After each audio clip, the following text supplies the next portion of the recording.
सास की चप्पल। जोधपुर के पास एक छोटा सा गांव था। गांव में जमुना अपने सास ससुर और पति के साथ रहा करती थी। जमुना का एक छोटा देवर भी था। जमुना की सास बहुत ही कंजूस थी। एक दिन शाम के वक्त, अरे सासू माँ, ये कई करो, पाव भर सब्जी लाया हो, पूरे घर के वास्ते खाना बनाना है, काम किया चाले। जमुना की सास कहती है, अरे बिंदड़ी, घनी महंगाई हो रखी है, जितनी सब्जी रखी है उसमें ही काम चला ले। तो देवर बोल पड़ता है, कोई ना भाभी सा, मैं थारे लिए सब्जी लेकर आता हूँ। अरे काय करे छोरा, पैसा खर्च करने की कोई जरूरत ना है।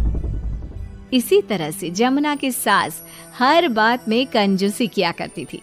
एक दिन जमुना ने देखा कि उसकी सास की चप्पलें काफी घिस चुकी हैं और ये देखकर जमुना ने उन चप्पलों को घर के बाहर फेंक दिया।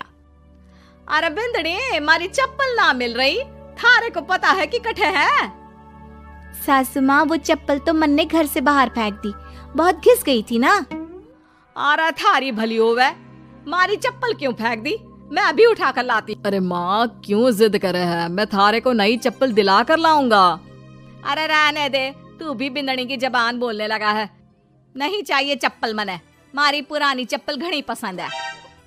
अरे माँ, भाई ठीक तो कह रहा है, छोड़ ना पुरानी चप्पलों का चक्कर, चल मैं थारे को नई चप्पल दिला के लाता हूँ।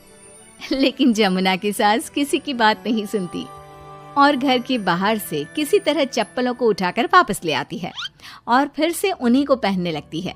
फिर एक दिन सुबह के वक्त जमुना मंदिर गई और जब वहाँ से लौट कर आई तो जोर जोर से चिल्लाने लगी, अरे कहीं बताओ, मंदिर में किसी ने हमारी चप्पल चोरी कर ली। अरे माँ, अच्छा ही हुआ ना, थारी चप्पल कोई चोर चुरा के ले गया। अब तू तो छोड़ने वाली थी ना, वैसे भी पुरानी चप्पलें थी। अरे तू चुप कर छोरा, महंगाई के जमाने में पुरानी चप्पल कर रहा है। मैं कैसे भी करके चोर को ढूंढ कर हमारी चप्पल वापस लाऊंगी। लेकिन माता जी, तब तक आप क्या नंगे पांव फिरोगी पूरे गांव में? अरे बिंदड़ी, थारी नजर लगी है हमारे चप्पलों को, तू ही कह रही थी ना, फेंक दो, देख अब चोर चोरी करके ले गया। उस दिन के बाद जमुना की सास नंगे पांव ही गांव में घूम घूम कर अपनी चप्पलें ढूंढने लगी और कुछ ही दिनों के बाद जमुना की सास को अपनी टूटी चप्पल एक गरीब औरत के पैरों में नजर आई। पकड़ लिया, अरे पकड़ लिया, तूने हमारी चप्पल चुराई ना, अब मैं थारे को छोड़ूंगी नहीं। अरे माँ जी, मंदिर में पड़ी थी, पुरानी चप्पल है, मारे को लगा किसी के काम की ना है, इसलिए उठा ले आई। अरे पहनने दो ना मारे को। आई बड़ी पुरानी चप्पलों वाली, एक तो हमारी चप्पल चुरा ली, ऊपर से आंखें दिखा रही है, चल वापस दे चप्पल। तभी छोटा बेटा वहां पहुंच जाता है और अपनी माँ को इस तरह देखकर कहता है, अरे माँ, क्या कर रही है, अच्छा ना लगे, छोड़ दे, बेचारी गरीब औरत है। मैं कह रहा हूँ ना, मैं थारे को नई चप्पल दिला कर लाऊंगा। ना बेटा, चप्पल तो मैं यही वाली पहनूंगी। ऐसा कहकर जमुना की सास ने उस गरीब औरत से वो चप्पलें छीन ली। इतने पैसे वाली होकर मुझ गरीब से टूटी चप्पल भी छीन ली। अरे भगवान भला करे थारा। जमुना की सास की जिद के आगे किसी की एक ना चली और उसने फिर से वही पुरानी चप्पल पहनना शुरू कर दिया।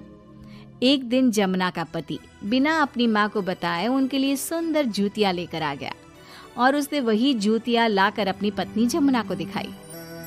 देख जमुना, माँ के वास्ते कितनी सुंदर जूतियां लाया हूँ, माँ देखेंगी तो खुश हो जाएंगी। आप तो जूतियां ले आए हो, लेकिन सासू माँ ये जूतियां पहनेंगी ना, वो तो अपनी पुरानी चप्पल ही पहनने वाली है। अरे जमुना, एक बार चलकर माँ को देते हैं ना ये जूतियां, क्या पता पहनने को राजी हो जावे। माँ देख तो, थारे वास्ते मैं कितनी सुंदर जोधपुरी जूतियां ले आया हूँ। अरे ये क्या करे छोरा, इतना पैसा खर्च करने की क्या जरूरत है, मारे को ना चाहिए इतनी महंगी जूतियां, तू वापस देकर आ जा। जमुना और उसके पति के बार बार कहने पर भी जमुना की सास नई जूतियां नहीं पहनती। जमुना नई जूतियों को उठाकर अलमारी के अंदर रख देती है क्योंकि दुकान वाला भी अब उनको वापस लेने को तैयार नहीं था। कुछ दिनों के बाद एक दिन सुबह के वक्त अचानक से जमुना की सास की जोर जोर से चिल्लाने की आवाज आती है। आवाज सुनकर जमुना, उसका पति और देवर तीनों दौड़कर घर के आंगन की तरफ आते हैं और वहां पर देखते हैं कि जमुना की सास आंगन में जमीन पर गिरी हुई पड़ी थी। अरे माँ, ये क्या हो गया? अरे मैं तो आंगन में गिर गई। अरे सासू माँ, आप गिर गई कैसे? चोट तो ना लगी ना थाने? अरे बिंदड़ी कहीं बताऊं, पैर में बहुत जोर का दर्द हो रहा है। अरे सासू माँ, थारे पैर में तो सूजन आ गई, लगता है जोर की मोच लगी है। माँ, ये सब थारी जिद की वजह से हुआ है। सारे घर वाले थारे से कह के थक गए कि पुरानी चप्पल छोड़ दे छोड़ दे। भाई तो थारे लिए नई जूतियां भी ले आया, फिर भी तू ना मानी। हाँ देवर जी, आप ठीक कह रहे हो सकता है अब सासू माँ को हमारी बात समझ में आ जावे। अरे आ गई, बात समझ में आ गई, अच्छी तरह आ गई। पैर में बड़े जोर का दर्द हो रहा है। अब मारे को सारी बात समझ में आ गई। ला बेटा, जल्दी से नई वाली जूतियां ले आ, आज से ना मैं वही पहनने वाली हूँ।